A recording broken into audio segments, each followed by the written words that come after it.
paralysis. Because I've always had sleep paralysis. Like, always. I've always had... My dreams are really scary. Like, I have really scary dreams. He was like, just like, call out the name of Jesus and like God and like pray and stuff. That's the way I was able to get out of it that one time. I just started like praying and stuff. But yesterday was wild, dude. I woke up shaking and I started crying because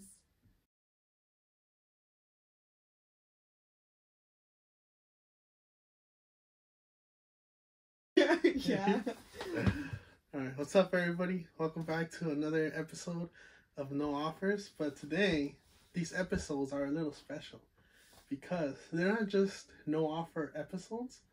They're interviews and they're more of just with me, so it's special. I'm gonna call it Boiling with Rog. Okay. Yeah, and today we have my good friend Lynette here. Lynette, say hi to the people. Hey. So, tell them a little bit about yourself. A small introduction. Well, what do you want me to... I don't know, maybe who you are, what you do, where you were born, who you are at the moment, you know? That I'm still discovering. But I can say that I'm the oldest. Okay, right now I'm just living. She's living. Living in the moment to like just be with my family. I think that's what I am, a family person. I realized that. So yeah.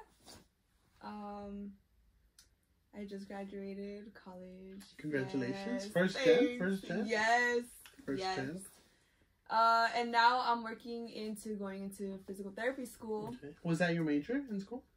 It was exercise science. Exercise science, okay. And now you're moving into physical therapy. Yeah. Okay. So now I work in clinics of that environment. It's really nice. Yeah. I learned a lot. About the body? A lot, yeah. Like, I know it's just too much? crazy. Or not? Bruh. A lot, though, like, for real.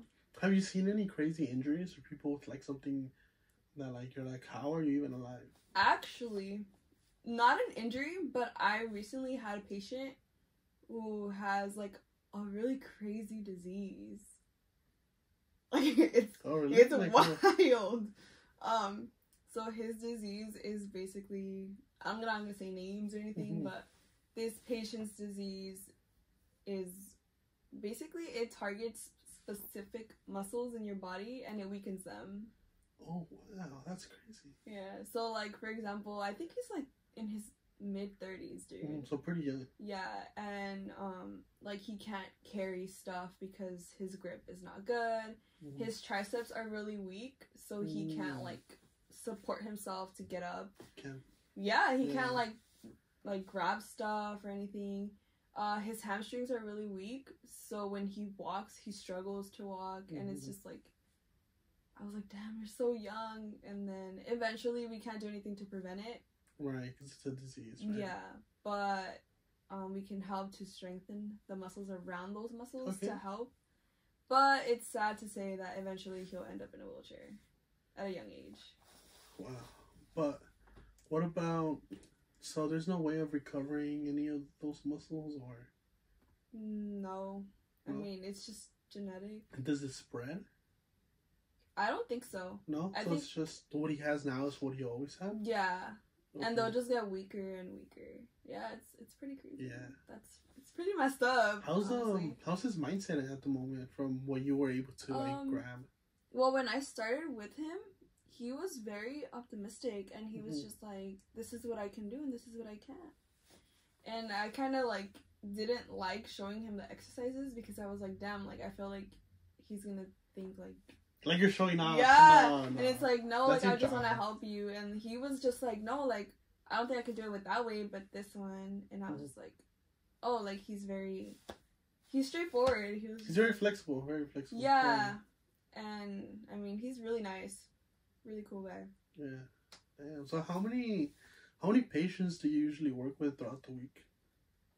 So I work with 2 different clinics. In one clinic we see maybe I see like maybe 8 patients throughout the day, which is not all that throughout bad. the day. Well, it's like the closing shift. Mm-hmm. And then on the other one where I'm there all day, it's a brand new clinic. It just opened a couple months ago. So we're just starting to get more patients. And I see like a lot of patients.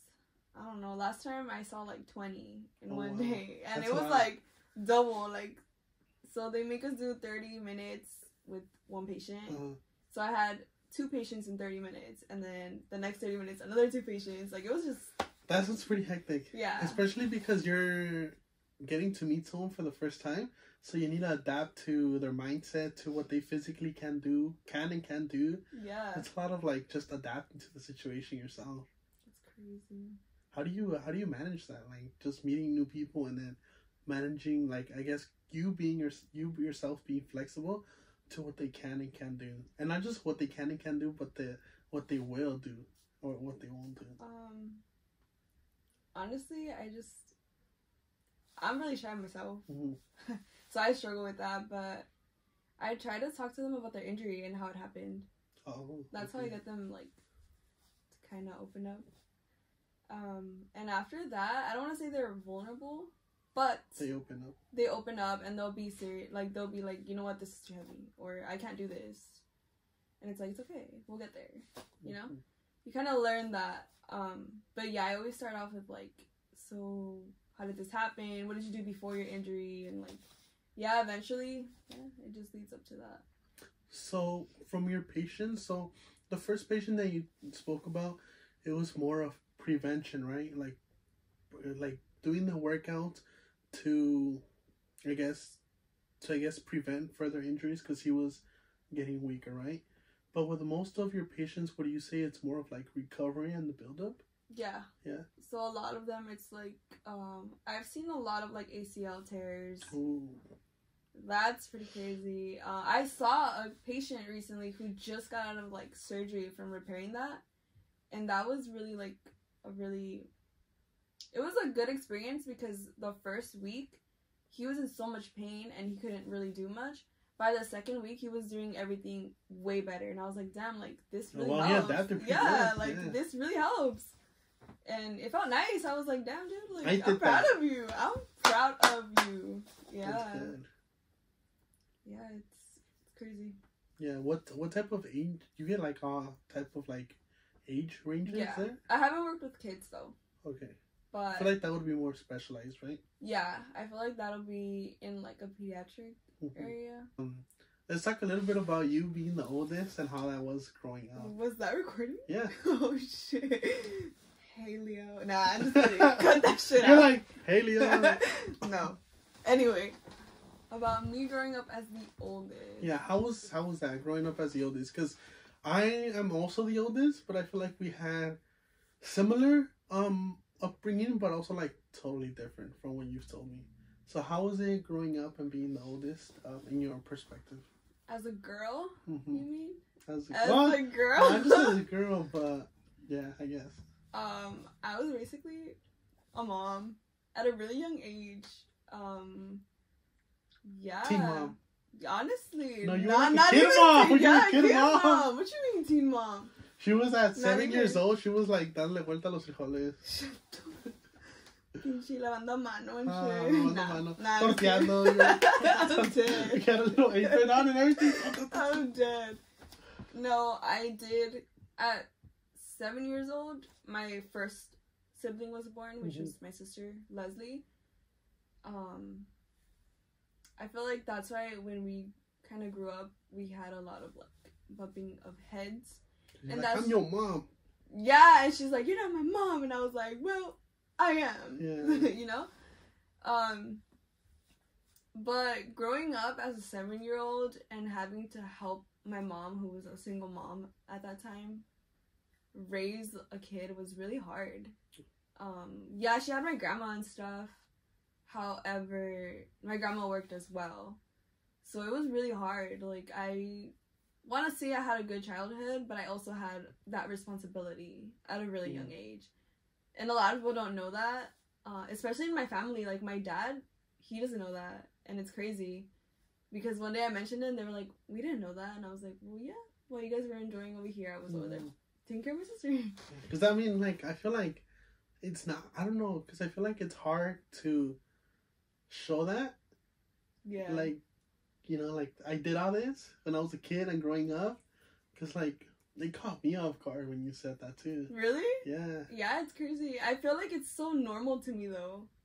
It's not until people, like, point it out. They'll be like, wait, you did that at 7 years old? I just feel like just the personality that you have is so, like, Motherly? happy. No, it's just, like, so happy.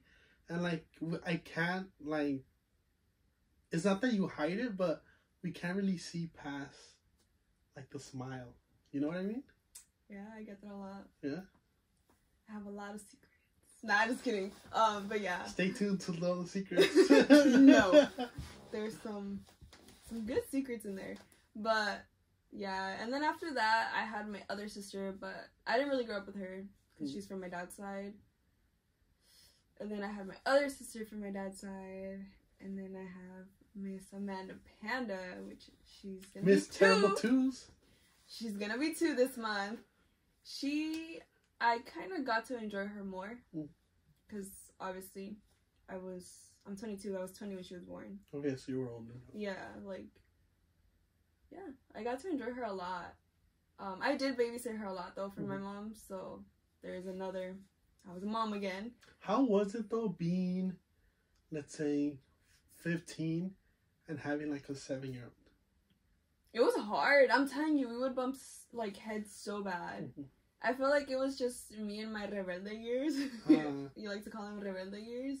And then her in, like, her troublemaker years. So we would bump heads a lot. Like, it was fighting all the time. And to this day, my mom's always like, you guys fought a lot. And I was like, yeah, I know. I know that.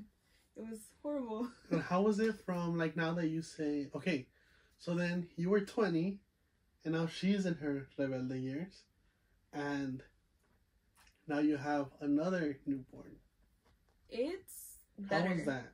It was hard. Honestly, I'm not gonna lie. We were really, not mad, but we were upset when my mom was like, I'm pregnant. And I was just like, you're lying, bro. Like, With Amanda? Yeah. You were mad? You were like... I wasn't mad. I just said I wasn't mad with her. I said I was upset. You were upset. There's a difference. I was upset. I was just like, why? Like, things are going so good. Like, it's gonna change a lot because whether you want to believe it or not, a kid changes your life like, a lot. this girl can finally do stuff on her own, you know? Yeah, and then now we all have to, like, take turns taking care of this baby and stuff. I'm not gonna say I didn't love my little sister because I love her, like, to death. Like, she's my little sister. Leslie did take it harder, though. Well, yeah, she was the baby of the family. Yeah, like, she was just pissed. She was pissed. Like, she stormed out of that room. I think she started crying and I had to, like, talk to her. Really? Yeah, like, it was just bad. You're like, now you know how I felt. I was like, remember that day when I was 7 years old? And I lost my childhood because of you? And I was the only child and then you came? Suck it. Nah. But yeah. It was interesting. And then once my mom told us about my little brother, we were kind of like, at least she's not going to grow alone. Yeah. That's actually very true. Because 7 years apart, it's like enough to like still hang out. Yeah. But not to relate to each other. Yeah, literally. Like now, right now, is when we start like talking and actually having a conversation and stuff. And it's crazy. I was just like, damn, I wish you could have done this earlier, or like years ago when like I actually needed a friend. Well, your siblings, your smallest ones, are actually gonna grow up together. Yeah. They're gonna be in high school together. Yeah, they're a year apart. Oh, really? Literally, yeah. Crazy. They're gonna be in high school together. Good luck to her because you're like, I'm gonna be out of the house by that time. I don't even want to have kids, but I was about to say you're gonna be raising your own kids. My dogs, yeah. Your dogs? No kids? Well, now. No, I'm just kidding. I just feel like because you had to be a mother at like such a young age, you're saying, okay, I need a break, I need freedom, but you have that, like you said, that motherly instinct already in you. Yeah. Like you're like, once you're gonna have a kid, you're gonna be like, I'm born for this. Yeah, literally, I'm freaking prepared. Like, I'm ready. I don't want one right now, though. Hell no. But if it were to happen? Are you gonna raise a kid? No. No. Exactly. I mean, if I were to have one right now... You'd be ready. You'd be a pro. Yeah, but it's still scary. Yeah. Like, I feel like I had this conversation with... I'm not gonna say his name, but he knows who he is, or whatever. There's gonna be like 5 guys. Is it me? No, mom. Dude, stop. I know. Anyway. I'm just playing my boy. You already know it's you. It is him. I know. That's what I'm saying. He knows. It's not just the changes that come in your life as a woman. It's really hard for you to come back once you give birth. Meaning your physique, your hormones, like... Your mindset. Yeah, like, it your scares freedom. me. Yeah, like, it scares me. Like, yeah, the money, you know, housing and everything, yeah, that's scary as well. But as a girl, like, as a woman, it's really scary to think about how my life is going to change, not just in aspects of, like, the environment, but me. Mm. And that's what scares me, too. Like, I think about that all the time, and I'm just like, damn, like, what if my body's not the same, which is not going to be the same? And what if I don't like this new body that I have? What if my hormones are all messed up and I get, like, mental health problems because of it? But, so there's been, like, cases of mothers, like you said, you know, talking about mental illness. There's cases of, like, mothers who have, like, severe depression, like, after they give birth, to the point sometimes where they, like, commit harm to them or the kid. Yeah, that's so scary, dude. And what's scary is that, just like with any mental health issue, like, you're not aware of those things. You know what I mean? So that could be, like, the scary part to it. Yeah, that's what I'm saying. Like, I feel like that's really scary. It's not even, like, the environment or the money. It's, like, fuck. I feel like I'd be scared. I feel like I'd be scared for, like, the first 6 months. Like, don't, like, to grab a kid and stuff like that. But then after, when he's, like, older, I'll be like... No, mom. You know what I mean? Fucking tossing him out the window and shit. Suplex. You know, WWE and stuff. But tossing them on the couch and everything. I know, but meanwhile, you know, you can't touch him. He has to be wrapped like a burrito. Aw, that's so cute. When you can wrap him as a burrito. Mm-hmm. My little brother's getting out of that really early. Out of the burrito? Yeah, I was like... Is it that, like, tall? His dad? Mm-hmm. No. Is your mom tall? No. How are you tall? My dad. Mm, okay. My dad's side is like everyone's tall. Yeah? Yeah. How tall is your dad? 6. Oh, wow. Yeah. I'm 5'5", apparently. We just had this discussion at work last time. I'm not 5'5", but medically speaking, I am 5'5". What does that mean? That when I went to the doctor, they told me I was 5'5". And at work? At work, dude? Okay, so I don't... Besides working at a clinic, I work at Macy's in the men's fragrance department. Girl, I thought you were going to tell me that at your clinic. No! With the doctors. Dude! They it told was at you. Macy's! This is at Macy's, not at a clinic, okay, guys? Dude, that's why I was so into it. I'm like, did a doctor, like, check her height or something? Like, it's believable, but are you going to tell me at Macy's? Did the shoe manager come out on the back? We took off our shoes, bro, to, like, mm-hmm. make sure. Because we were trying to see who was taller. And it just ended up to, like, us writing our height on the wall and stuff. Turns out that I'm the same height as one of my other coworkers. But he's like, you're not 5'5", because I'm not 5'5". You're, like, 5'7". Okay, so... When we first started talking, I don't know if you remember, but I told you, you're 5'7". You did? Mm-hmm. But medically speaking... Because... I'm 5'5". Okay, fun fact. I feel like 5'7" for a girl is like perfect height. I don't know why, but I feel like it's like average. You know what I mean? So then I feel like I could see, like, people's heights, you know? And I always thought you were 5'7", until you told me I'm 5'5". Well, I guess I'm 5'7", I guess. 5'6.5". Rogelio, what am I? But you did say you compared yourself with a guy and maybe he's lying. I don't know. But when did the doctor say you were 5'5"? Dude, I was like in high school. You probably grew. You grew, dude. Yeah. Oh, I was like in 6th grade when I was 5'5". You know when I was in elementary school? You know what's crazy? I think I haven't grown since like 9th, 8th grade. Why? Because I haven't grown. You're not gonna grow anymore, dude. I know. You stopped growing at 21. Dude, I stopped growing at like 14. Isn't that kind of sad? It's kind of funny. How's it funny? I'm average, okay? Sure. I am. Sure, you can say that. It's fine. But speaking about it, like, how does it feel to have a tall dad? What do you mean? Like, I've never had a short dad, so I don't know. I don't know how to tell you that. I just feel like the people, like the guys that you date, would feel intimidated to your dad. Not the guys that I've dated. The one I'm dating right now, he's actually the height of my dad. He's not the height of your dad. He's tall. He's taller than me? Yeah. Apparently he is. Everyone's taller than you. No, I'm kidding. That's gonna cut that out. No. I'm just kidding. But he's taller than me? Yeah. Oh wow. I didn't know you were that tall. Baby. Yeah.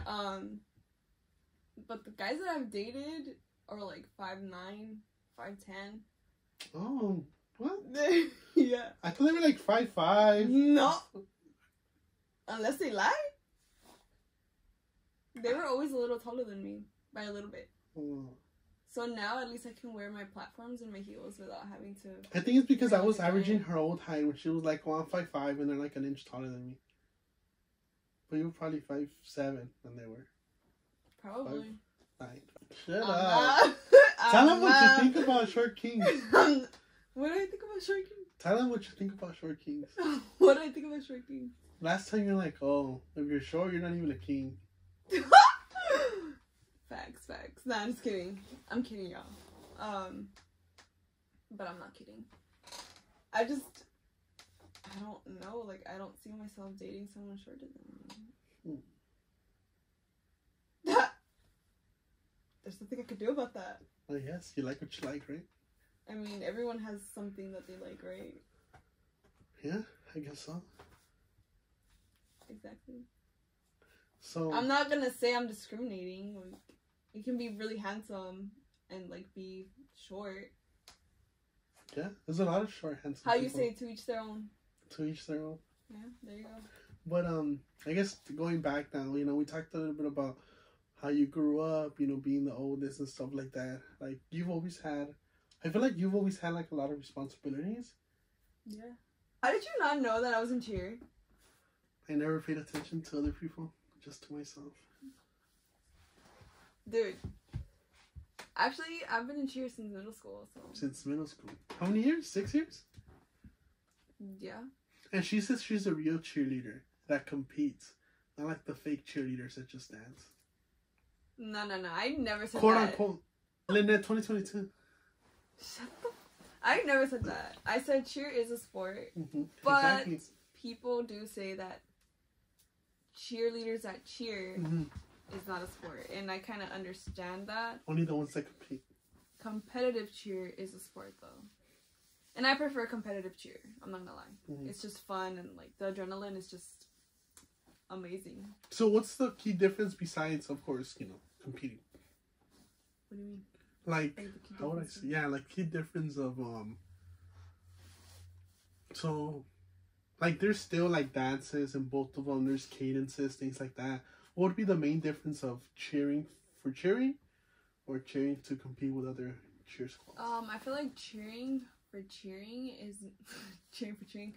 I feel like that's more like not dancing, but like being peppy and like rallying up the crowd and stuff. You're focused on the crowd. It's more of a show. Yeah. I would say it's a show. Yeah, there you go. as for competitive cheerleading, you're showing your skills. Like, you're not just competing and showing, like, a performance. You're showing your skills as a team and as yourself. So... So one would be a performance? The other would be... like sport, you would say. Yeah, like, you're showing your skills, and... yeah, it's pretty cool. Being in cheer that long, have you had any, like, injuries? Dude, I've had so many in cheer. Like, I have arthritis. Oh, really? On my back. The bottom of my back. Did you, like... I got kneed, actually. Oh. It was a funny story. So when you get cold, you're like... Dude, it hurts so bad. Like, so bad. It's like... I'm not gonna say where it's at, but it's in an area where it's, like, very, very painful. Your back? In the tailbone? You don't have to say where it's at. Yeah. I'm guessing. It is the tailbone. Yeah? Oh, and you got kneed in the tailbone? Yes. Oh. Dude, I remember just yelling. Shit hurts so bad. I don't know if you saw this, but there was a Twitch streamer who went to, like, a Twitch event, and they were, like, she's a celebrity, right? And they were doing, like, competitions for the fans, and she jumped off. It was like a ball pit, like a foam pit. She jumped up, did one of these, fell on her tailbone, and broke her whole spine. Dude, why are you telling me this? With arthritis on my tailbone. That shit. Because it reminded me of that. Dude, why? Well, I don't know if she broke her whole whole spine, but she had to, like, relearn how to walk and things like that. Like, she had to get screws. So she broke her, like, pelvis and all that? I don't know what she broke specifically. Like her hips? Her back.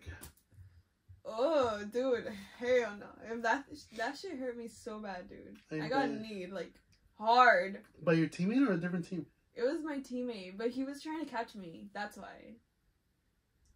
So, I was, like, gonna fall through as I was landing, because they used to toss me. I was gonna fall through his arms. Yeah. So I didn't, like, fall through. But you weren't supposed to fall through. Or you were supposed to. Like, they're supposed to catch you, but for... like, to avoid me falling through his arms, he, like, kind of just went, and, like, yeah, right on the tailbone. And since you land with, dude, it hurts so bad. When I tell you that I was yelling and crying. Was it in practice or was it an extra show? I feel like most injuries happen in practice. Yeah, of course. Yeah, right? Yeah, that one hurt. And then... it was always, like, small injuries. I mean, I had braces in high school, so I would get, like, kicked in the face and stuff, and I just had cuts in there. You just had to, like... yeah, I had to, like, literally, like, unhook the cut from my brace. Because I've never had braces, but I do want to get them in the future. But I had a cousin who would get into a lot of fights in middle school. He'd be like, dude, like... and then I had to, like, peel it off, and then it would, like, you know, start bleeding. Ew. You would never, like, bleed? Yeah, but I would put wax on it. Okay. You say that getting kneed in your tailbone was, like, the biggest injury you had? Yeah, definitely. And how long did it take you to recover? I mean, I have arthritis now. How long did it take you to get back into a chair? Right away, dude? Yeah, like the next day? Yeah. And then, I think a couple years passed, and I told my doctor, like, it still hurts. And she was like, yeah, you have arthritis. And I was like, great. Because I've had, like, I have a couple pains that they've been there for a long time. And I would just be like, how come they don't heal yet, you know? Could be a nerve thing, bro. It's a nerve thing. I know it's a nerve thing. That's... I don't know if I don't know. I'm not going to tell you, but... what the fuck? Okay, then why mention it? I'll tell you later. Since you're a medical professional now. Oh my... dude, you don't know how many times people come up to me and be like, you work out physical therapy now? So my wrist hurts, and I'm like, bro, I don't know this. Like, I'm barely learning. Relax. I go to people like that. One of my friends, she's in the Navy, and she's studying, like, medicine. She wants to be a doctor, and I'm always telling her my diagnostics. I'm like, hey, this, and this. What do I have? She's always like, oh, you're gonna die. You're like... She gives me, like, the... Because I don't know if you... Okay, so I feel like once you're learning something, when you first learn things, you feel like you're an expert. But then once you really master something, you know that you don't know anything. Because you might be more to like what you're learning. So you mean like fresh? Like yes, but you stick more to the book. That's what I meant. Okay. You stick more to the book when you're learning something. So let's say, like last week, you just learned that this, and this equals this. And it could be like permanent lung damage, or it could be like just a cough. They'll be like, oh, you have lung damage. I'm sorry. But it's just a cough. Sounds like Google. Yeah. You know what I mean? Yeah. Or like, I've also seen this in people who like start like doing boxing or MMA. And then they get in a fight. They get like too tense and try to do like their combos and stuff like that. But then, you know, once they become a master, they know how to do it. But yeah, dude, my friend's always telling me like that I'm a dad. What has been the worst day of your life? Not counting the death of loved ones. Damn, I was gonna say the death of my Yeah.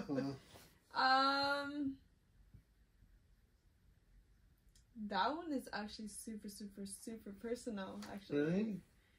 But it was probably the day. I'm not gonna get into it because I know it's personal to this person. Oh, okay, that makes sense. But it was the day that I don't know how to say it, but it had to do with like my ex relationships, and it was just. I'm just gonna say the day that he ended up in the hospital.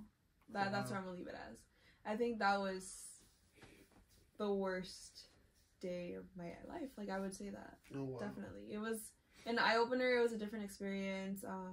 It was a side that I never thought I would experience, and I wouldn't wish it on like my worst enemy.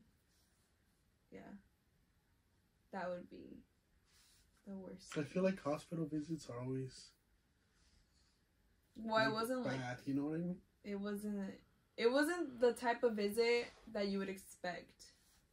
Okay. It was like it was a scary visit, meaning like it was something I've never seen. I was like, damn, what's wrong with you? What's wrong with you? What's wrong with you? But I'm just gonna leave it as that, just because I know this person. Like, I don't want to say I still care, but it's very personal. You can say you still care. I mean, there's nothing wrong with caring for people. I know. We're here to care about people. I just don't know if I care. Oh. Okay. Like, I'm at a point where I'm just like, you didn't care about me. I don't know if I care about you, you know? Yeah. However, I know it's really personal to them, and if it were me in that situation, I would want that person, like my partner, to respect that, or my partner at the time to respect that. That makes sense. Totally understandable. Something I wanted to speak to you about. So lately, I feel like you've been getting more religious, closer to God. I have. So, what sparked that initiative? Because I feel like everyone I know would want to be closer to God. Yeah. They're working hard for that connection. Yeah. But at least be spiritual. So with you, because I feel like when I first met you, I feel like you were always religious, but never to the point where you were like, not to the point you are at now. Yeah, yeah. So like, what would you say sparked that like connection with religion and God? I want to say that I was just going through a really, really, really bad experience with another individual at the time, and I got really lost. Like, I lost myself, like, bad, and I just got to the point where it's not clinically proven, but I felt like I was depressed. Like, I was just really sad, and like I was not satisfied with myself because of this other person. And it was recently, like, really recently. And then I met another friend who I was able to talk to him about, like, stuff like this. And he was really close to God, and he still is. He's super close to God. And he kind of, I don't want to say he guided me, but he kind of told me, like, here, this is something you could try. Yeah, he kind of made me see, like, his stories that he would tell me to kind of help me through mine, kind of made me see, like, damn, like, maybe this is something that I need to do, or this is like a wake-up call. And that's what sparked it. I guess you can, in like short, you can say that it was a really bad, I don't want to say breakup because we were never together. A bad moment in your life that made you want to connect with God. Yeah.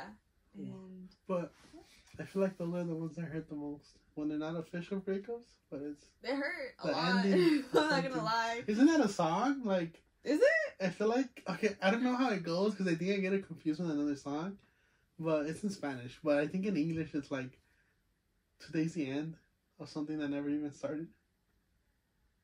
I don't know if you know the song or anything, but I think it's amazing. Huh? Nah, just kidding. You're freaking Bad Bunny. No, so now, has there been a story or a verse that you feel like you could align yourself with?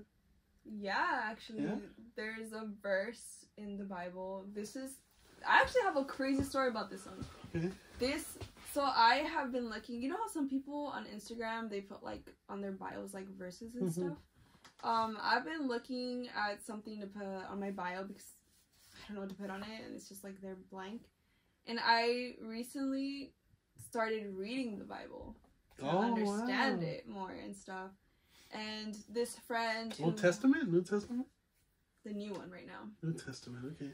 So this friend of mine who helped me get like into this path, he suggested I started off with Romans because that one, it's like a letter to, it's kind of, he was like, read it as a letter from God to you who is like new in this journey, which is kind of like, it explains like sin, the laws of sin, it explains like God's love and like how he loves you and like all of that, you know? Because I've done a Bible study before with someone, and I think that's what we did. We did Romans. Yeah, that one's a really good chapter, like in that Bible. Well, not a chapter, but like a good one. Like if you want to get started with like Bible, that's the one to go because it's like a letter from God to you. You get me? So I recently was just like reading that one, and I think it was Romans chapter, because there's like little chapters in that section. Of course. It was chapter 8, verse 18, where it talks about like, and I recently posted it. It just talks about like, in short, how you're going through a lot of pain, but it doesn't begin to compare to the beauties that are coming to you because of that pain. I thought it was gonna be like the pain that's about to come. I was like, what? No. No. The beauty that's about to come. Yeah, okay. Like, you didn't just go through that pain for nothing. You're gonna get something better, and God's gonna make sure, like God's with you. You just have to have... Like, the reward is coming. Like, the good part is coming out. Yeah, like... the storm. Exactly. So, I related to that one so much, especially when I went through, like, all the pain and stuff. So, when I found that verse, I put it on my bio. Right? And I did that like in the morning or something. And I have this app on my phone called the Bible app. And it talks about, well, it gives me like notifications in the night. Like random verses? Like, yeah, like people choose verses of the day. It's like a verse of the day. Well, that night after I had done that, I got the notification and I clicked on it to see it. And it was that verse. Oh, wow. And I was like, that's wild. Like, it was meant to be my verse. Yeah, like, I was just like, damn. I was really happy, too, that day. I was like, damn. Nice accomplishment. Yeah. I feel like the Bible brings a lot of happiness to people, you know, religion overall. Yeah. It's just, I don't know, like, I don't know. I would get religious before, but it's very hard for me. It's hard for a lot of people. Yeah. I think I've tried before too, and then this happened. It wasn't until, like, I want to say I hit my rock bottom moment that I really got into it. And now, I think one thing I've really learned is that you have to trust God and not, like, despite the pain you're going through, trust Him. Like, He's gonna get you through it. And in the Bible, during that, like, in the Romans, it does talk about, like, having faith. Right, and how you may not be like a Jew and stuff, but having faith will lead you to eternal happiness with God. Like salvation. Yeah, there you go. Just by having faith and believing him and in him and trusting him, leads you to that. So it's like, now I don't worry about things as much anymore, and that's really good. Yeah, like my anxieties are not really there anymore. And when I do get anxiety, like I either pray or I'm just like, you know what? You're doing this for a reason, God. Like, I trust you. You're gonna get me through this. And yeah, like eventually throughout the day, it gets better. Very happy. Thanks. It's good. I want to see my friends happy. You know? Yeah, I feel like you mentioned one time we all deserve to be happy. We all deserve to be happy. And I'm pretty good. It's pretty good that you found it too. Yeah. The Bible, you know, it has a lot of great stuff. Yeah, definitely. Like, there's this guy out there, pretty famous, Dave Ramsey. He's a finance guy, and he helps people with like their personal finance stuff. Mm-hmm. And sometimes out of nowhere, he like brings up a Bible verse. Yeah. And then he makes it relate to like now, like to how it is now. And I feel like that's very cool. Yeah, it's crazy. And then I know that some people, when they read it, maybe you should try it. When they read it, they just read it in a sense of like not in order. They'll open it to a random page and it's like... sorry, I got flashbacks of being in church and then I want to go to sleep. I'm sorry. Y luego te pasan cosas, eh? Huh. Sorry. No. First of all, no, I'm just kidding. Aplácate, amigo. Pórtate bien. But yeah, just open it and then just read like a random verse, and sometimes it relates to your day or whatever. Like it's something you need to hear.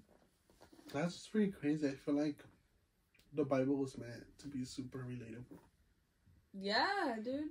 It's because like the writers knew what they were doing. It's the story of God and what happened. Personally, I'm more of a fan of the Old Testament. Okay. I just feel like it has cool stories, you know? That's the thing, though. You shouldn't read them as stories. I love history. Like, sometimes when I'm working, I like World War One, you know? And then I'm watching, like, a whole documentary of, like, World War One. But I just really love history. And, like, I sometimes watch Bible videos or Bible things because of, like, the history of it, you know? Yeah. I know, like, a lot of people treat it as a history book. Mm. But you shouldn't treat it as a history book. You should treat it as, like... he told me about it, too. I just forgot, like, how he worded it. But I'll tell you later. Yeah. Don't treat it as a history book. Treat it as like, life lessons. Yeah, like, as your guide. As your guide, yeah. That's crazy. Well, that's good. But, I don't know. One day, I'll be connected like that. Today. Right now. Saca la Biblia. ¿Te me puedes leer? Dude, my mom had a huge Bible, but I don't know where it went. It was like... Huge? Like, huge. Damn.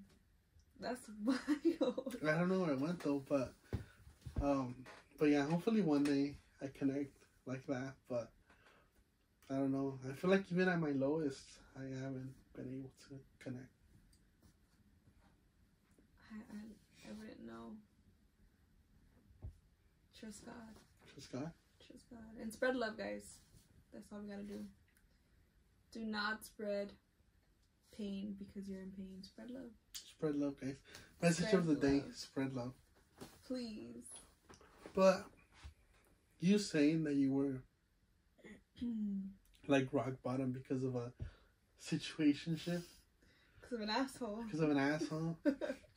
And now you're saying spread love. How do you feel about that? Someone who did you wrong. It hurts. You know what? That's a good ass conversation. Because this is something I learned, and I feel like this goes to who I am. I have a big heart. So you do have a big heart. Like a big heart, meaning I go above and beyond, especially for the people that I love. Like, that's something true about her, because she could be annoying. She could be Shut this. up. She could be that. You could be tired of her ass, but she has a good heart. I'll give her that. You have a good heart, like you actually do. Okay, but I'm not annoying. You care about people. Wow, Rogelio, the fact that you care about the people, whether they hurt me, whether mm-hmm.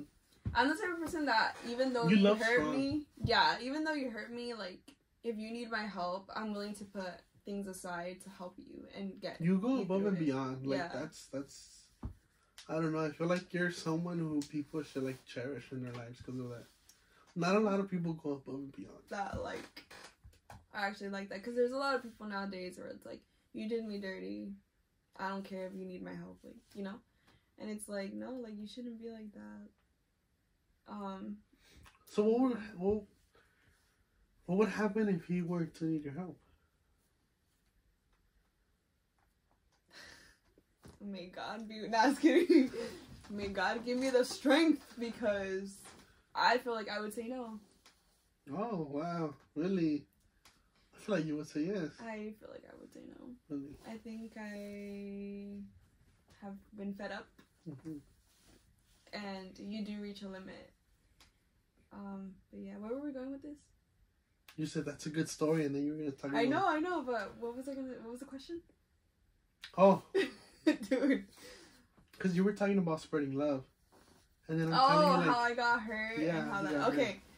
So yeah, I'm the type of person that has like a big heart and whatever. So I like to help people a lot.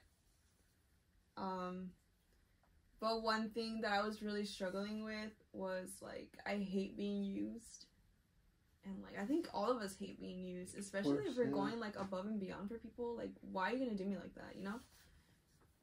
But my good old friend kind of helped me realize, like, it's okay to be used because sometimes people use you when they need you. And you get put in those paths of those people because they need you to help them. Wow. And I don't know, that like stood with me, and I'm just like, he used me and he hurt me, and he's like, I'm not telling you that it doesn't hurt because it hurts, it really hurts, but you gotta understand that it wasn't about you. And I was just like, ever since then, I'm not saying like I let people use me either, but like I'm okay with what happened because of that. Like I'm at peace to the point where it's like I did my job.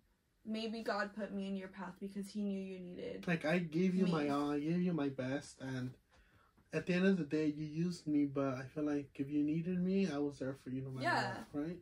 And I feel like you can't say, like, that I wasn't there, because that's a big-ass fucking lie. Man, that's the type of friend that if I'm like, I'm hungry, dude, she'll be like, cooking already.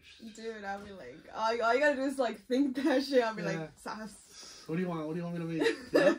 Yeah, like, so yeah, like, going to your question, answering your question, it was crazy. It was a crazy little journey because I had to learn to accept to be used. Mm-hmm. And I had to learn to be okay with it, even though it hurt. Like, it hurt me a lot. But God got me through that. God got you through that. He really did. And now I help people, and this specific person, I'm not going to say names. I don't hold anything against them. They were going through a rough patch, and I probably was put there to help them through that. Mm. And now that they're getting through it, or like maybe reaching the end of it, they don't need me anymore, and that's fine because I did my job. And I did what God intended me to do, which was help. That's actually, I don't know how I feel about that. Cause it kind of sucks. Like it does suck. Cause it's like, you know, thinking about it, it's like that's not how it's supposed to be. It's not. Like, if you're there for someone at their lowest, like, why can't they be there for you when you're at your lowest? But yeah, not to be naming names, but in a sense, I helped this person, mm-hmm. and it is what it is. I don't want to say that if this person reached out, I would help them again, because it was not just once, it was more than once, it was a bunch of times that I gave this person a chance, and look where I'm at. Yeah. But I mean, it worked out in the end, because now I'm happy with someone who appreciates me. Look at that smile, guys. Look at that smile. He's a cutie pie. Yeah. I've met him. He's actually pretty cool. He's amazing. But we're not gonna get into that, because se va pinche volar. He's gonna get, you know, he's gonna think he's all that. And it's like, relax. But yeah, like, God put me in his path for a reason. To help him out. And I'm grateful for that experience. Like, you know what? That's big of me too, because it's like, I would have, back then, me would have been like, why? Like, I don't understand. Like, I didn't deserve this. And now I'm just like, I'm thankful that God gave me that experience. It's crazy. I don't think I could be in that mindset, girl. I know, like, my mindset shifted so much, bro. Like, it really, and it's like, in a couple of months it happened. Yeah. The last time I was like this was, what, September? Yeah. We're in what, November? Like, the beginning of September? Ending, what's before September? August. Ending August? Damn, I had a brain fart. It happens. It's because our brain is programmed to run forward, not backwards. Dude, what the fuck? At least mine anyway, but I mean, something that my dear friend who got me into God. My dear friend. He really, like, pointed out to me was that God... You still talk to your friend? About the Bible and stuff, yeah. Like, when I have questions. Oh, that's pretty cool. He's been helping me through that.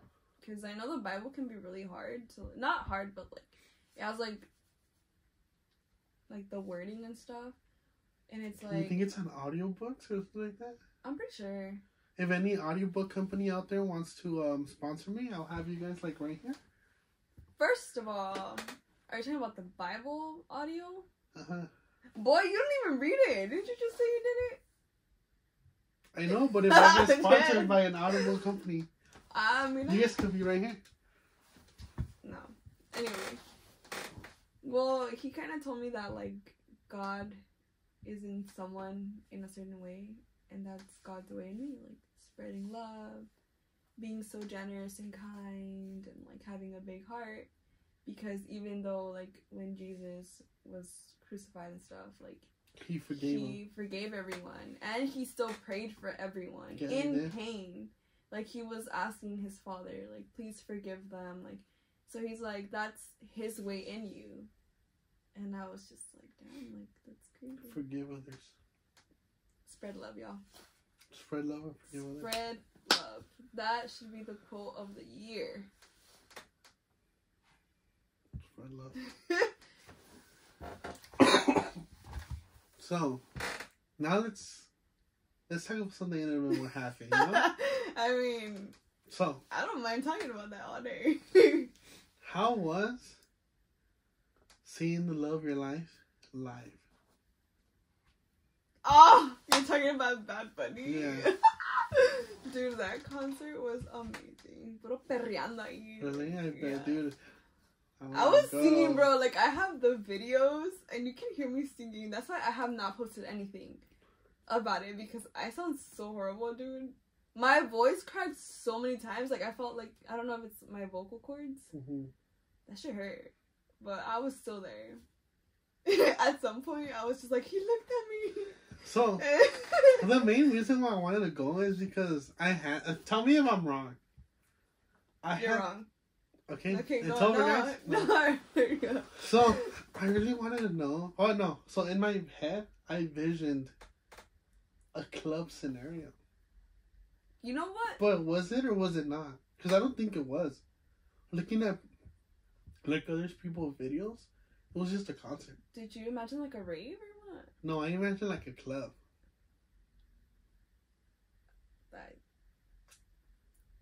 I don't know what a club looks like. Oh, never mind. I've been to a club once, and that was in TJ. and it was like a bar club, so I don't know what. You're like, I don't even remember that day, anyways. Dude, I was pretty messed up. Dude, this the girl. The next day was horrible. Dude, she was super dehydrated. Dude, it was really bad, and it was in the heat wave, bro. It was in the heat wave. Like, why did I do that to myself? And there was no AC in that house, so I was just there all chupada, like. You're like, I was like, fuck. You were like, I'll drive. No, yeah. You gotta go to the store and buy some. Dude, it was so bad. Your dad wakes up in the morning, you're like right there with the hose, like. Dude, and then allá in Mexico, like, the regaderas are cold. I was under that thing y nada, dude. I felt like the heat was just warming up the water. Damn. Like, it was that bad. But back to the concert. How was it? Yeah, don't you? The hottest concert of the year. Nah. The concert... Honestly, I think this was one of his best concerts. Really? Like, the theme... You did feel... I'm not gonna say you did feel like you were in the beach. Like, come on. You know? But it was really cool. Like, the background he had, it did look like a beach. Like, he had some, like, fake sand and it looked like in the beach. At some point, he released, like, dolphins in the air. Like, big-ass dolphins. Dolphinos. I don't know if I'm saying that. But... And they were just, like, floating around. It was so cool. I missed out, guys. We told you. Everyone told me, dude. And then specifically you guys. But... Flaking all the time. I could have found my wife. My wife's out there all lonely, you know, like... And I'm over here, like, not going to go meet her. So sad. You're lame. Then my friend told me, he's like, bro... There's girls over here trying to find husbands. Where you at? And I'm like, save one for me, bro. Oi? But it's so sad I couldn't go. Typical man. What? What's typical? Over here saying save one for me. Save one for me. You said M. I said save one for me. No. Roll the clip back. Save one for me, you see? Save one for me. Okay. Anywho. But yeah. Those are really cool. And then when he started floating, bro. Oh, I've seen the memes. Ese Bad Bunny que va a volar o qué? And then Bad Bunny volando. Yeah, dude. It was pretty cool. I was like, oh my god. And then he did it for the really sad, depressing songs. But it hyped them up during that time, yeah. You're like, hey.